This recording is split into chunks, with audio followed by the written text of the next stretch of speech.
নমস্কার, আমি পঙ্কজ বিশ্বাস এবং আপনারা দেখছেন পলিটিক্যাল ডেইলি। এই মুহূর্তে আমরা রয়েছি উত্তর 24 পরগনার প্রত্যন্ত অঞ্চলে। স্বরূপনগর থেকে শুরু হয়ে পরিবর্তন যাত্রা এখন এগিয়ে চলেছে কল্যাণীর দিকে। আমরা এখন কল্যাণীর কাছাকাছি অঞ্চলে রয়েছি। এবার এই যাত্রা শেষ হবে বারাসাতে, ব্যারাকপুর হয়ে।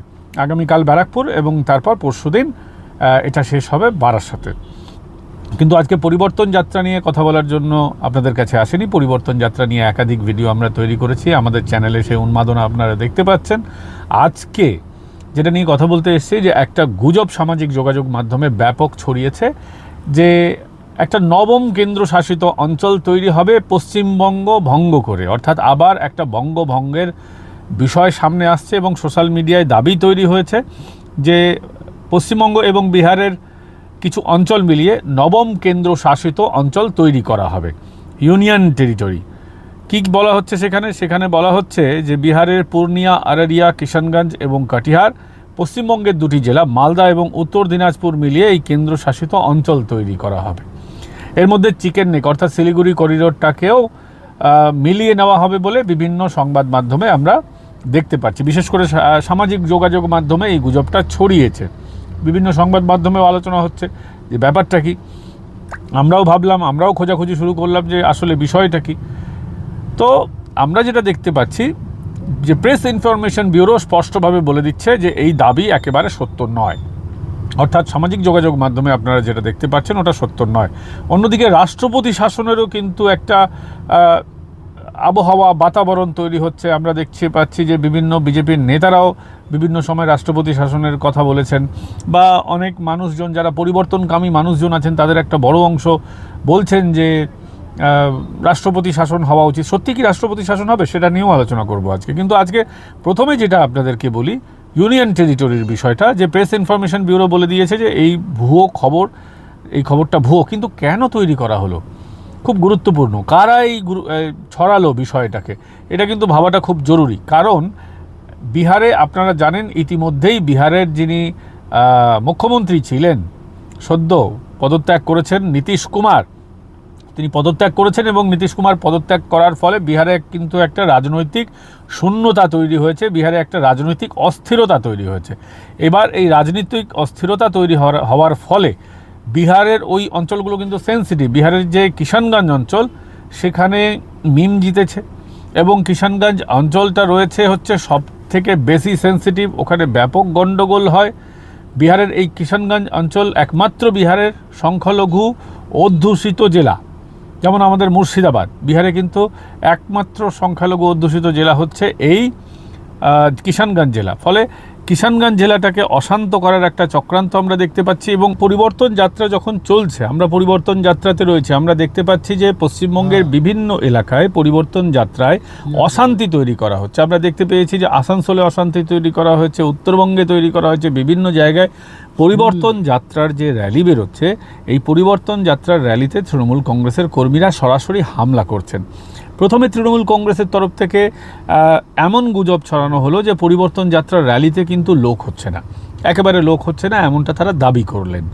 এবার সেই দাবি যখন নস্যাৎ হয়ে গেল, আমরা সোশ্যাল মিডিয়া জুড়ে দেখতে পাচ্ছি। আমি যে উত্তর 24 পরগনায় যে অঞ্চলে রয়েছে, আমি স্ক্রিনে কিছু ছবি জুড়ে দেব। আমরা দেখতে পাচ্ছি যে স্বরূপনগর, অর্থাৎ আমরা বসিরহাট ডিভিশন, সাব ডিভিশন, সেই বসিরহাট সাব ডিভিশনের মধ্যে স্বরূপনগর থেকে যখন যাচ্ছি, আমরা দেখতে পাচ্ছি যে সংখ্যালঘু অঞ্চলেও মানুষজন বাইরে বেরিয়ে এসে বিজেপিকে মনে মনে স্বাগত জানাচ্ছেন। ওই অঞ্চলগুলোতে তৃণমূল কংগ্রেসের ব্যাপক সন্ত্রাস রয়েছে, চাপা সন্ত্রাস। সরাসরি যখন র্যালি বেরোচ্ছে, সত্যি উত্তর 24 পরগনায় এখন অবধি আমি যতক্ষণ রয়েছি র্যালিতে কোনো রকম আক্রমণ হয়নি, এটা সত্যি কথা। কিন্তু এটা চাপা সন্ত্রাস আমরা দেখছি যে মুসলিম অঞ্চলগুলোতে, সংখ্যালঘু অধ্যুষিত অঞ্চলগুলোতে কাজ করছে। কিন্তু তা সত্ত্বেও আমরা দেখি যে মুসলিম মহিলারা বেরিয়ে এসে, মানুষের চোখ কথা বলে, মানুষের চোখে চোখ রাখলে বোঝা যায় যে সে কী বলতে চাইছে। আমরা বুঝতে পারছি যে মুসলমান অঞ্চলেও তারা চাইছে বিজেপি আসুক। তারা ভোট দেবে কি দেবে না আমি এ কথা বলতে পারবো না, তবে তারা চাইছে যে বিজেপি এবার আসুক। এরপর যখন আমরা স্বরূপনগর থেকে বেরিয়ে আমরা যখন বনগাঁ, বাগদা এইসব অঞ্চলে যখন ঢুকছি, তখন দেখতে পাচ্ছি মানুষের ব্যাপক উৎসাহ, ব্যাপক উদ্দীপনা। সাধারণ মানুষ রাস্তা থেকে বেরিয়ে বলছে এবার বিজেপির আসা দরকার, এবার সত্যি পরিবর্তন চাই, পাল্টানো দরকার, বিজেপি সরকার। মানুষ এ কথা বলছে, মানে মানুষের মগজে ঢুকে গেছে প্রধানমন্ত্রীর ওই স্লোগান, পাল্টানো দরকার, চাই বিজেপি সরকার, এই স্লোগানটা মানুষের মগজের মধ্যে ঢুকে গেছে, মানুষ গুনগুন করে গাইছে, রাস্তায় মহিলারা বেরিয়ে এসে স্বাগত জানাচ্ছে এই র্যালিকে। মানে দেখে আমি গ্যারান্টি দিয়ে বলছি এই বনগাঁ অঞ্চলে এবার তৃণমূল কংগ্রেস হোয়াইট ওয়াশ হয়ে যাবে। বনগাঁ, বাগদা, গোটা জায়গাতে যে পরিমাণ মানুষের জনসমর্থন ধরা পড়েছে তাতে আর কোনো জায়গা নেই তৃণমূল কংগ্রেসের রিভাইভালের। এখানকার বনগাঁর যিনি আরেকজন বিধায়ক আছে বনগাঁর, বাগদা কেন্দ্রের আর কি, বনগাঁ সাব ডিভিশনের কথা বলছি, বাগদা কেন্দ্রের বিধায়ক হচ্ছেন বিশ্বজিৎ দাস। তিনি তৃণমূল কংগ্রেসে চলে গেছেন, তিনি বিজেপির টিকিটে জিতেছিলেন, বিজেপির সমর্থনে পরবর্তীকালে তৃণমূল কংগ্রেসে চলে গেছেন। তিনি এখন এখানকার বিজেপি কর্মীদের ভাঙানোর চেষ্টা করছেন। তিনি বলছেন, বিজেপি কর্মীদের ফোন করছেন, জনে জনে ফোন করে বলছেন যে আসো আসো, দলে ভিড়ে যাও, কিন্তু আলটিমেটলি তাতে কাজ হচ্ছে না। অনেকের সঙ্গে যখন উনি বিজেপিতে ছিলেন তখন অনেকের সঙ্গে তার সখ্যতা তৈরি হয়েছিল বিজেপি কর্মীদের সঙ্গে। সেই সব লোকেদের সাথে আমার কথা হচ্ছিল, তারা বলছিলেন যে কোনোভাবেই তারা বিজেপি ছেড়ে যাচ্ছেন না, এবং বলছেন যে আপনার সাথে দাদা ভালো সম্পর্ক আছে, রাজনৈতিক সম্পর্ক থাকবে, হাই হ্যালোর সম্পর্ক যেটা আছে নিশ্চয়ই থাকবে, কিন্তু মতাদর্শ পরিবর্তন করতে যাব না আমি আর কি। ফলে বোঝা যাচ্ছে যে দল ভাঙানোর চেষ্টা চলছে। আলটিমেটলি যখন মানুষ ভাঙাতে পারছে না তখন বিজেপির নেতাদের ভাঙানোর চেষ্টা করছে, তাতেও হচ্ছে না। এবার এই পরিস্থিতিতে মুখ্যমন্ত্রী তো বিভিন্ন জায়গা থেকে রিপোর্টগুলো নিচ্ছেন যে দেখুন বিজেপিতে যেমন যোগদান মেলা গতবার হয়েছিল তেমন হচ্ছে না, কিন্তু ভালো ভালো মানুষরা জয়েন করছেন বিজেপিতে এখনও কিন্তু যোগদান চলছে, ভালো ভালো মানুষের জয়েনিং।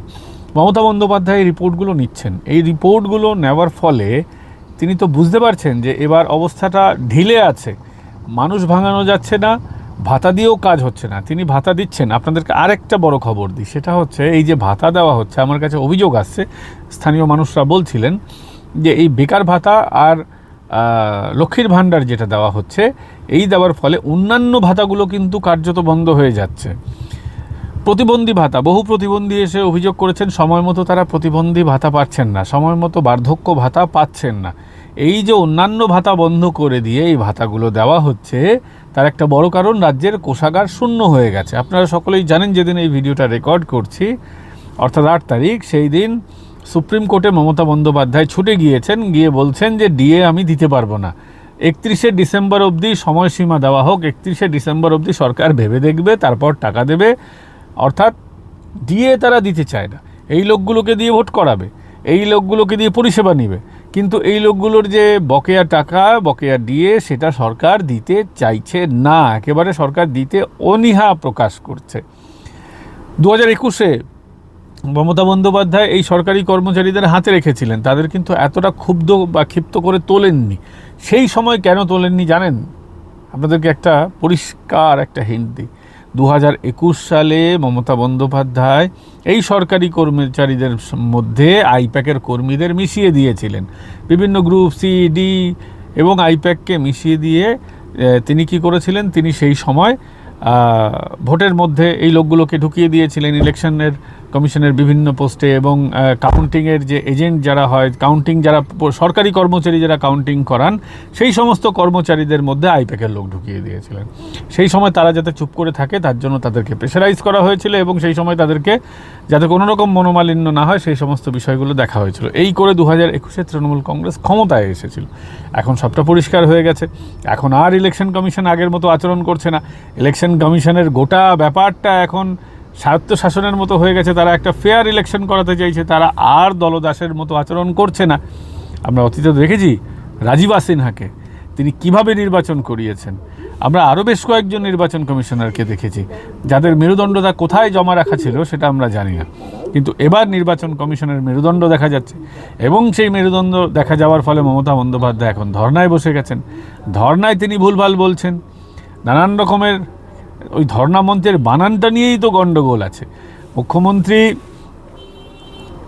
অনেকগুলো ডিগ্রি তার, তিনি শোনা যায় আর কি কোনো একটি ইস্ট জর্জিয়া ইউনিভার্সিটি থেকে ডক্টরেট, তিনি এলএলবি করেছেন, তিনি গ্র্যাজুয়েশন করেছেন, তিনি অনেকগুলো ডিগ্রি নিয়েছেন, কিন্তু এতগুলো ডিগ্রি নেওয়া মুখ্যমন্ত্রীর মঞ্চের পেছনে ধর্না মঞ্চের বানানটাই রয়েছে ভুল, এবং সেই ভুলভাল ধর্না মঞ্চ থেকে তিনি ভুলভাল বক্তব্য দিচ্ছেন। ভাবতে পারেন এই রাজ্যে রাষ্ট্রপতির অনুষ্ঠান করার পারমিশন পাওয়া যায় না। রাষ্ট্রপতি বলা হয় দেশের প্রথম নাগরিক, first citizen of India is our president Shri Droupadi Murmu. তো রাষ্ট্রপতি যিনি প্রথম নাগরিক, তার অনুষ্ঠান করতে দেওয়া হবে না, এরকমটা জটিল পরিস্থিতি তৈরি করা হয়েছে মমতা বন্দ্যোপাধ্যায়ের সরকারের তরফে। ফলে বোঝা যাচ্ছে যে তার সরকারের ডেসপারেশনটা কোথায়, সরকার কতটা ভয় পেয়েছে বা সরকার কতটা মরিয়া হয়ে গেছে যে রাষ্ট্রপতিকেও অনুষ্ঠান করতে দেবে না। রাষ্ট্রপতি তো বিজেপির কর্মী নন, রাষ্ট্রপতি তো কোনো রাজনৈতিক দল করেন না, রাষ্ট্রপতি একজন সংবিধান প্রদত্ত দেশের সুপ্রিম পাওয়ার, এমনকি সেনাবাহিনীর সুপ্রিম কমান্ডার হচ্ছেন দেশের রাষ্ট্রপতি। তাকে ভারতবর্ষের এই ভূখণ্ডে প্রোগ্রাম করতে দেওয়া হবে না। তিনি এইগুলো করে কাকে উৎসাহিত করার চেষ্টা করছেন, কাদেরকে খুশি করার চেষ্টা করছেন যে দেখো রাষ্ট্রপতিকেও আমরা এ রাজ্যে অনুষ্ঠান করতে দিই না। রাষ্ট্রপতিকে তিনি অনুষ্ঠান করতে দিতে চাইছেন না, তার একটা বড় কারণ হতে পারে তিনি আশঙ্কা করছেন যে এই রাজ্যে রাষ্ট্রপতি শাসন হতে পারে। রাষ্ট্রপতি শাসন হবে কি হবে না এ কথা আমরা জানি না, কিন্তু রাষ্ট্রপতি শাসন করার দিকে যে পরিস্থিতি চলে যেতে পারে সেটা তো আমরা কেউ অস্বীকার করতে পারি না। কিন্তু তা সত্ত্বেও আমরা দেখলাম দেশের রাষ্ট্রপতি কোনো রকম খারাপ কিছু বলেননি। উত্তরবঙ্গে তার অনুষ্ঠান হলো এবং উত্তরবঙ্গের অনুষ্ঠানে কার্যত মানুষ পৌঁছতে পারবে না এমন জায়গায় রাষ্ট্রপতিকে পাঠানোর একটা চেষ্টা হলো। তা সত্ত্বেও রাষ্ট্রপতি বললেন যে দিদি মনে হয় আমার কাছে আমার উপরে কোনো কারণে রাগ করেছেন। তিনি খুব ভালোভাবে সেটাকে রিয়্যাক্ট করেছেন। ভেবে দেখুন তো, মমতা বন্দ্যোপাধ্যায়কে যদি কোথাও আটকানো হতো তাহলে তিনি কী ধরনের আচরণ করতেন।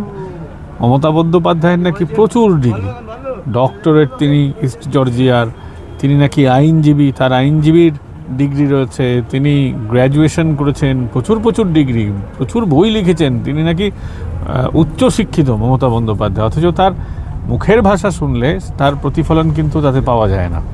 অথচ রাষ্ট্রপতিকে দেখুন কত শালীন মর্যাদার সঙ্গে তিনি উত্তর দিয়েছেন। আসলে ক্ষোভটা কি জানেন? ক্ষোভটা হচ্ছে যে রাষ্ট্রপতি এই কয়েকদিন আগে সই করেছেন না, রাজ্যপাল বদল হয়েছে অনেকগুলি রাজ্যে, তার মধ্যে পশ্চিমবঙ্গ রয়েছে।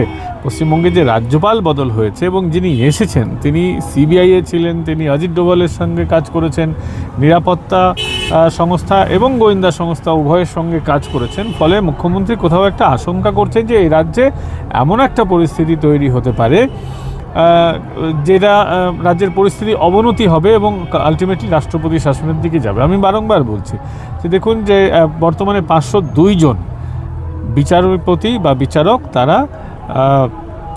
যে শুনানি চলছে, বিচারাধীন যেসব নাম রয়েছে অ্যাডজুডিকেশনের, সেটা তারা শুনানি করছেন এবং আরও 200 জন বিচারপতি আসছেন। তারাও নিয়মিত যদি শুনানি এখনও করে যান তাহলেও 1.5 মাসের আগে কোনোভাবেই শুনানি পর্ব সম্পন্ন হবে না। স্বাভাবিকভাবেই 1.5 মাস যদি চলে যায়, অর্থাৎ মে মাসটা পার হয়ে যাচ্ছে, এখন মার্চ মাস চলছে, মার্চ মাসের প্রথম সপ্তাহ শেষ হতে যাচ্ছে, ফলে মে মাস শেষ হয়ে যাওয়ার আগে অবধি নির্বাচন শুরু করার কোনো জায়গাটা আমরা কিন্তু দেখতে পাচ্ছি না। স্বাভাবিকভাবে মমতা বন্দ্যোপাধ্যায় আশঙ্কা করছেন যদি মে মাস পার হয়ে যায় 7 তারিখ, তাহলে কিন্তু সরকার অলরেডি মেয়াদ শেষ হয়ে যাচ্ছে এবং ব্যাপারটা রাষ্ট্রপতির হাতে চলে যাবে। এবার 10 তারিখ এই বিষয়ে একটি শুনানি রয়েছে সুপ্রিম কোর্টে। সুপ্রিম কোর্ট কী করে সেদিকে আমাদের নজর থাকবে, কারণ সুপ্রিম কোর্টের ভূমিকা এখন আমরা দেখছি খুবই গুরুত্বপূর্ণ হয়ে যাচ্ছে। কিন্তু আমার মনে হয় না এতগুলো মানুষকে বাদ রেখে নির্বাচন করবে সুপ্রিম কোর্ট, এই ধরনের কোনো রায় দেবেন। কারণ বলা হয় law is nothing but the implementation of common sense. তো কমন সেন্স এই কথাই বলে যে 50 লক্ষ মানুষকে বাইরে রেখে কোনোভাবেই তো নির্বাচন হবে না। একটা বড় সংখ্যা, একটা দুটো মানুষ নয়, 50 লক্ষ। 1 মাস পরে ভোট হলেও সেই সংখ্যাটা 30 লক্ষের কাছাকাছি থাকবে। স্বাভাবিকভাবেই এত বড় মানুষকে বাইরে রেখে ভোট হবে না, বাইরে রেখে ভোট হওয়া উচিত নয়। এবং ভারতীয় জনতা পার্টির নেতৃত্ব বারংবার বলছেন যে একজন মানুষকে বাইরে রেখেও ভোটটা হবে না। বৈধ ভোটারের নাম বাদ যাবে না, যাবে না, যাবে না।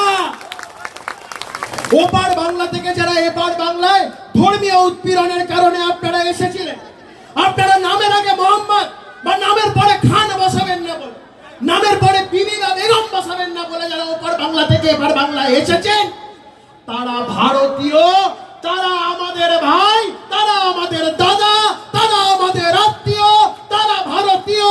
কারণ বাপের হিম্মত নেই তাদেরকে ভোটার তালিকা থেকে বাদ দেয়। আমরা পরিবর্তন যাত্রার র্যালিতে রয়েছি। পরিবর্তন যাত্রার র্যালিতে একই কথা বলেছেন বিজেপি নেতৃত্ব, যে একজন মানুষকে বাইরে রেখেও ভোট হবে না, একজন হিন্দু মানুষকে বাইরে রেখে যাদের নাম কোনোভাবে কেটে গিয়েছে, মমতা বন্দ্যোপাধ্যায়ের প্রশাসনের জালিয়াতির অভিযোগ তারা করছেন, যে বিডিওদের বা এই আরও যারা ছিলেন আরও ছিলেন তাদেরই কোনো রকম কর্মকাণ্ডের জন্য যে সমস্ত নামগুলো বাদ গেছে, যেগুলো যাওয়া উচিত ছিল না, সেগুলোকে ঢোকাতে হবে। এটা ভারতীয় জনতা পার্টি বা বিরোধী দলগুলির দাবি। সিপিআইএম তারাও দাবি করছে যে মানুষদেরকে কোনোভাবে এত মানুষকে বাদ রেখে হবে না। সিপিএমের বিষয়টা আলাদা। সিপিএম বকলমে চাইছে যে রাষ্ট্রপতি শাসন হোক এ রাজ্যে, কিন্তু তারা মুখে বলতে চাইছে না। তারাও একই জিনিস চাইছে যেটা ভারতীয় জনতা পার্টি চাইছে, কিন্তু কোনো একটি সক্ষতার জায়গা থেকে তারা এত বেশি বিরোধিতা করতে পারছে না যেটা ভারতীয় জনতা পার্টি করতে পারছে। স্বাভাবিকভাবে যে পরিস্থিতি তৈরি হচ্ছে তাতে মনে হচ্ছে যে রাষ্ট্রপতি শাসনের দিকে বিষয়টা যেতে পারে, অর্থাৎ মেয়াদ শেষ হয়ে যাবে। আসলে মমতা বন্দ্যোপাধ্যায়কে সুপ্রিম কোর্টে যেতে কে বলেছিল? আমরা তো কেউ বলিনি, তিনি নিজে স্বেচ্ছায় গিয়েছিলেন। তখন তিনি বিরাট সংবাদ মাধ্যমে খবর হবে এমন কিছু হয়তো ভেবেছিলেন, কিন্তু পরবর্তীকালে দেখা গেল যে সেটাই তার কাল হতে যাচ্ছে। এখন তিনি ধর্নায় বসে গেছেন, কিন্তু ধর্না করে তো কারো নাম ইনক্লুড হবে না। তিনি বলছেন যে তিনি মানুষের জন্য ধর্নায় বসেছেন, তিনি কোনো রাজনীতি করতে আসেননি। অথচ যে মানুষগুলো ডিএ চাইতে গেছিল সেই মানুষগুলোকে তিনি জেলে ঢোকাবার ব্যবস্থা করছেন, পুলিশ ধরে নিয়ে যাচ্ছে বিক্ষোভ করার জন্য, বলছেন রাজনীতি করবেন না। আরে ধর্না তো সব থেকে পুরনো রাজনীতির পন্থা। ধর্না শুরু করেছিলেন আমরা যতদূর জানি যে এটা কংগ্রেসি ঘরানার রাজনীতি থেকে শুরু হয়েছিল প্রথম, এবং গান্ধীজি ধর্নায় বসেছিলেন, সত্যাগ্রহ আন্দোলন স্বাধীনতার সময়। তো ধর্না, সত্যাগ্রহ আন্দোলন, বসে পড়া, তো এইগুলো তো রাজনীতির সবথেকে পুরনো পন্থা ভারতবর্ষের গণতান্ত্রিক যে রাজনীতি চলছে। তো তারপরেও তিনি শুধুমাত্র আসলে তিনি মনে করেন যে রাজনীতি করার অধিকার একমাত্র তার রয়েছে, আর কারো রাজনীতি করার অধিকার নেই, এবং তিনি করতেও দেয় না। যেখানে তিনি বসেছেন সেখানে বিজেপিকে একদিনও বসতে দিতে চান না। ওখানে যতবার ধর্ণা করতে গেছে ভারতীয় জনতা পার্টি, ততবার আমরা দেখেছি যে আদালতের পারমিশন নিতে হয়েছে। বিভিন্ন ইস্যুতে বিজেপি সেখানে আন্দোলন করেছে, কিন্তু পুলিশ তাদেরকে কোথাও পারমিশন দেয়নি, পারমিশন নিতে হয়েছে আদালত থেকে। ফলে তিনি যে একনায়কের ভূমিকাটা নিচ্ছেন এখন, সেই একনায়কের ভূমিকাটা আর হয়তো বেশি দিন তিনি চালাতে পারবেন না, কারণ তার এই অপশাসনের পতনের সময় হয়ে গেছে। এবার আপনারা যদি আমার এই মতামতের সঙ্গে সহমত হন, কমেন্ট করে জানাবেন। ভিডিওটা ভালো লাগলে লাইক, শেয়ার, সাবস্ক্রাইব করতে ভুলবেন না। আগামীকাল আবার দেখা হচ্ছে আপনাদের সঙ্গে অন্য কোনো ইস্যুতে।